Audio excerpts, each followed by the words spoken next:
I don't think a lot of people have heard how you got saved. That would, Well, if you don't mind.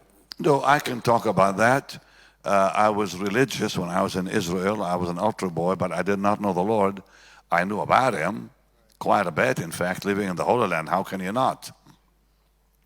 But when I went to Canada, I went to a school called George Vanney High School, and in the high school were kids that were believers that attended a church called the Catacombs, after the Catacombs in Rome.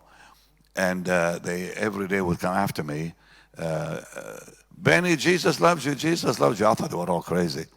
So I was trying to avoid them. And I tried to avoid them for 2 years. So I was in school, of course, when I was 16, 17. First, when we moved to Toronto, and I was 14, I went to the school that's called Woodbine because I was younger. Then when I went to George Vanier, I was, I think, 17 or so. And those kids were after me every day. Jesus loves you. But they were in my class. And I thought they were a little nuts. And finally, just to kind of get away from them, they said, would you come to a prayer meeting? And I said, yes. And that's when I got saved.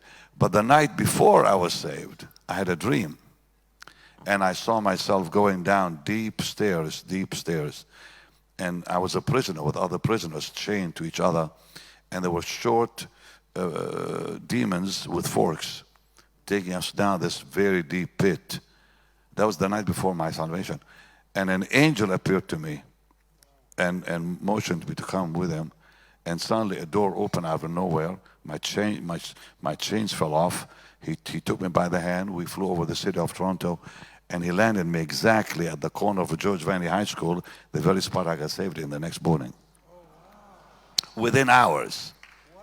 Yeah, I thought you knew all that. I've heard the window story. You've heard. Oh, well, that's what happened.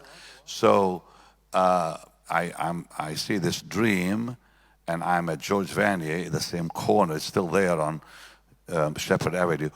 And at the same corner is that library where I was in, the same window. The same window. And hours later, here I am sitting with these kids, and they began praying in tongues. Nobody said a word in English. They just prayed in tongues, and I flipped out. Because I never thought, well, I did not know, first of all, that it even existed. And when they began praying in tongues, this numb feeling came over me, and I saw the Lord coming towards me, and I said, please come back, because I saw him when I was a kid. But nobody told me, pray this after me. You know, nobody shared the plan of salvation. They just began praying in tongues. And I see the Lord coming towards me, walking on the Sea of Galilee. It was so real. I was stunned in this prayer, in this room in the library, as they were all praying in tongues. And I began crying, and I said, Jesus, I love you, I love you, I love you. And I was walking. This was 10 minutes prior to 8. School began at 8. This was at 7:50. So now we walk to the class. In the hallway, I'm weeping, talking to the Lord, saying, Jesus, I love you, I love you. I come to the class. I put my head down. It was French. It was a French teacher and a French class. They were teaching on the French Revolution. And I'm crying like this, saying, Jesus, I love you. The entire class was staring at me. And the teacher could not teach because I was saying, Jesus, I love you. And they all heard it.